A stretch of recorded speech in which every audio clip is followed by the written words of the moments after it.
Busquemos ao Senhor em oração. Amado Deus e eterno Pai que estás nos céus, nos encontramos novamente em Tua presença. Te damos graças pela vida, por este dia que nos concedes. Te damos graças, Pai, por este ano que está chegando ao final. E até aqui, Tua mão tem nos sustentado, Tu tens cuidado de cada um de nós. Claro que muitas das vezes sofremos, tivemos perdas, mas a nossa fé, ela permanece inabalável em Ti, na certeza de que tens o controle de todas as coisas. Queremos, Pai, neste momento pedir que o Teu Espírito Santo se faça presente com cada um de nós, onde quer que cada um esteja ouvindo a Tua palavra, que o Teu Espírito nos dê entendimento e nos ajude a aceitar e colocar em prática em nossa vida o que nós aprendemos. Abençoa todos os que estudam conosco, dê vitórias nos problemas que enfrentam, todos que nos escrevem pedindo orações, Tu conheces as necessidades de cada um, que sejam fortalecidos na fé. Em nome de Jesus. Amém. Hoje é o nosso último dia do ano de 2025 e agradecemos a Deus por Ele ter estado conosco durante todo este ano que está terminando e que nós tomemos uma decisão de buscá-lo cada vez mais em nossa vida, a partir deste novo ano que se inicia logo mais, que possamos estar sempre pedindo que nós tenhamos e sintamos a necessidade de buscar a presença de Deus em nossa vida, porque somente através dele, em nós, seremos vitoriosos. Será um ano difícil para todos nós. Não vamos esperar que nada irá melhorar, irá piorar, porque a Bíblia diz isso. Quanto mais nos aproximarmos do fim, mais difíceis serão as coisas. Mas a nossa fé ela deve permanecer em Jesus, na certeza de que Ele vai voltar e que nós estaremos reinando com Ele para todo sempre. Nós ontem falamos aqui no nosso estudo a respeito de Paulo lá em Filipos e ali, pelo que dá a entender, não havia sinagoga e Paulo, como ele sempre, quando chegava na cidade, procurava uma sinagoga, porque ali se reuniam os judeus, ele era judeu, e ele então falava aos judeus que estavam na sinagoga, na fé que eles tinham em Deus, e depois apresentava Jesus como Senhor e Salvador, o cumprimento das profecias do Antigo Testamento. E em muitos lugares Paulo foi expulso das sinagogas por causa dessa crença em Jesus. Mas Paulo não deixou se abater, ele continuou buscando e servindo a Deus. E então, como ali em Filipos não havia uma sinagoga, ele foi para a beira de um rio, onde estavam ali algumas pessoas, e durante muitos sábados ele esteve lá reunindo com as pessoas, estudando a palavra de Deus. E lá houve uma mulher chamada Lídia que se converteu, foi batizada, e essa mulher, ela era vendedora de púrpura, um tecido muito caro, e ela, com certeza, ajudou financeiramente no ministério de Paulo e de seus companheiros enquanto ali estiveram. Nós precisamos, irmãos, sempre que tivermos oportunidade, colocar os nossos recursos à disposição daqueles que estão trabalhando para o Senhor. Aqueles que se entregam ao serviço do Senhor, a maioria passam por lutas, dificuldades, problemas, e então, se nós, como membros de igrejas, temos recursos e podemos ajudar a um obreiro, a um pastor, a um ministro, que possamos assim fazer e o nome de Deus será glorificado. Lá em Filipos, houve a conversão também do carcereiro, quando Paulo e Silas foram presos. E depois, então, nós chegamos à carta que Paulo escreveu aos Colossenses. Em Colossos, era o nome da cidade, não tem nenhum registro que Paulo esteve nessa cidade. Pelo que nós entendemos, Paulo, ele se comunicou com os irmãos de Colossos através de cartas, como é essa carta aos Colossenses. E como é então que o evangelho chegou a Colossos se Paulo não foi lá? Colossos era uma cidade que ficava próxima de Éfeso, onde Paulo esteve, e várias pessoas de Colossos iam até Éfeso para ouvir as mensagens do apóstolo Paulo. E entre essas pessoas é citado aqui Epáfras ou Epafroditas, ele se converteu, aceitou a mensagem de salvação e ele foi para Colossos e lá ele evangelizou. E ali surgiu um núcleo de cristãos, surgiu uma igreja através do testemunho de Epáfras. E nós então lemos aqui em Colossenses no capítulo 4 e no verso 12, nos diz a palavra de Deus: Epáfras, que é um de vocês e servo de Cristo Jesus, lhes envia saudações. Ele sempre ora por vocês, com fervor, pedindo que sejam maduros e plenamente confiantes de que praticam toda a vontade de Deus. Aqui Paulo, escrevendo aos Colossenses, ele cita Epáfras, que também mandava saudações para eles. E também em Colossenses capítulo 1 e no verso 7, nos diz assim a palavra de Deus. Colossenses 1, verso 7.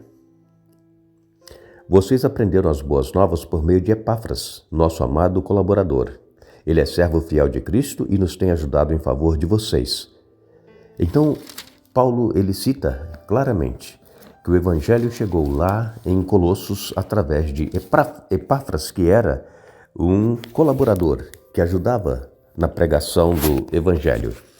E também nós lemos aqui em Atos dos Apóstolos, no capítulo 19 e no verso 10, isso continuou durante os 2 anos seguintes.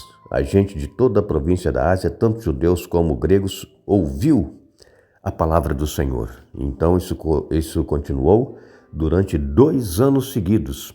E também em Atos no capítulo 20 e no verso 31, Atos 20 e 31, nos diz assim: Portanto, vigiem, lembrem-se dos 3 anos que estive com vocês, de como dia e noite nunca deixei de aconselhar com lágrimas cada um de vocês. Então Paulo aqui, lembrando aos efésios, aos habitantes lá de Éfeso, que ele estava sempre intercedendo por eles com lágrimas, e Paulo esteve com eles 3 anos. Então Paulo ele vem relembrando aqui da estadia dele lá em Éfeso, e dali então o evangelho chegou em Colossos. A cidade de Colossos, ela está sendo descoberta e cavada por arqueólogos, e eles então estão descobrindo coisas ali da época em que o evangelho chegou lá em Colossos. E então nós temos poucas informações ainda a respeito de Colossos, dessa região, mas o que está escrito na Bíblia, através do apóstolo Paulo, já dá para nós entendermos como é que o evangelho penetrou ali na região de Colossos. Quando nós lemos em Filemão, capítulo 1, que só tem um capítulo, Filemão, versos 15 e 16, nos diz assim a palavra de Deus: Ao que parece, você perdeu Onésimo por algum tempo para ganhá-lo de volta para sempre. Ele já não é um escravo para você, é mais que um escravo, é um irmão amado, especialmente para mim. Agora ele será muito mais importante para você como pessoa e como irmão no Senhor.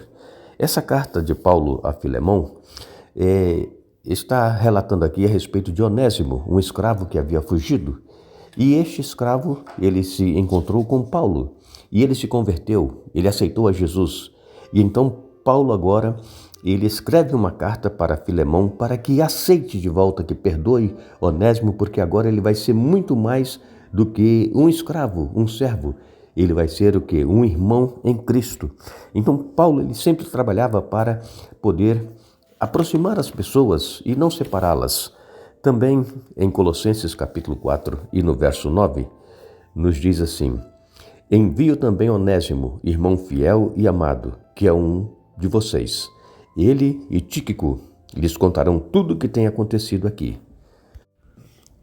Paulo, dizendo aqui então em sua carta aos Colossenses que estava enviando também Onésimo, que era esse escravo de Filemão, que havia fugido e que agora não era mais um escravo, mas era um servo do Senhor Jesus Cristo, era um irmão na fé.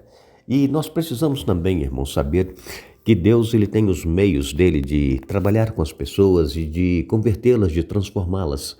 Muitas das vezes nós conhecemos alguém que tinha uma vida toda errada, que vivia em caminhos errados, fazendo coisas erradas, e de repente nós encontramos essa pessoa de uma forma diferente.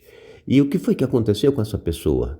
Foi o poder do Evangelho, porque o Evangelho, ele é poderoso. Se nós buscarmos na palavra de Deus e conhecer a vontade de Deus, conhecer a verdade e viver na prática em nossa vida, nós também teremos uma vida transformada. Muitas pessoas cristãs não têm nada de novo em sua vida, por quê? Porque apenas aceitaram a Jesus teoricamente, passaram pelas águas, mas não tiveram um verdadeiro encontro com o Senhor Jesus, uma verdadeira transformação. Porque aqueles que se encontram verdadeiramente com Jesus não será mais a mesma pessoa, será uma nova criatura, terá uma nova vida, vai ter um testemunho para contar daquilo que Deus fez, da transformação que ocorreu em sua vida, da libertação que Deus deu através de problemas que ele enfrentava em sua vida, de situações que ele vivia, e esse evangelho então transformou a vida da pessoa. Naquela ocasião, Roma dominava o mundo e a lei de Roma exigia que Paulo devolvesse Onésimo para Filemon, porque Onésimo era o escravo de Filemon. E o apóstolo então, ele devolve Onésimo, mas ele recomenda para que Filemon o aceite não como um escravo mais, mas como um irmão na fé, como um servo do Senhor Jesus Cristo. É claro que Onésimo continuaria sendo escravo lá de Filemon, mas servo do Senhor Jesus Cristo. Assim também nós, irmãos, nós somos servos do Senhor Jesus. Nós temos liberdade para tomar decisões, mas sabendo sempre que nós servimos a um Deus e esse Deus está sempre pronto a fazer o melhor por cada um de nós. E mesmo que venhamos a enfrentar lutas e problemas em nossa vida, Deus ele não nos abandonará e Ele estará sempre conosco, nos fortalecendo na nossa caminhada. E então Paulo diz aqui em Filemão 16, para que Filemão aceitasse Onésimo não mais como escravo, mas como irmão amado. Que Deus nos abençoe, que Deus nos ajude para que possamos também ser transformados pelo poder do Espírito Santo, ter uma nova vida com Cristo e sermos testemunhas onde quer que nós estivermos do poder de Deus em transformar vidas, inclusive ter transformado a nossa vida. Que Deus nos abençoe, que Deus nos dê um ótimo dia, o último dia do ano, e que busquemos a presença do Senhor hoje, num culto de passagem de ano.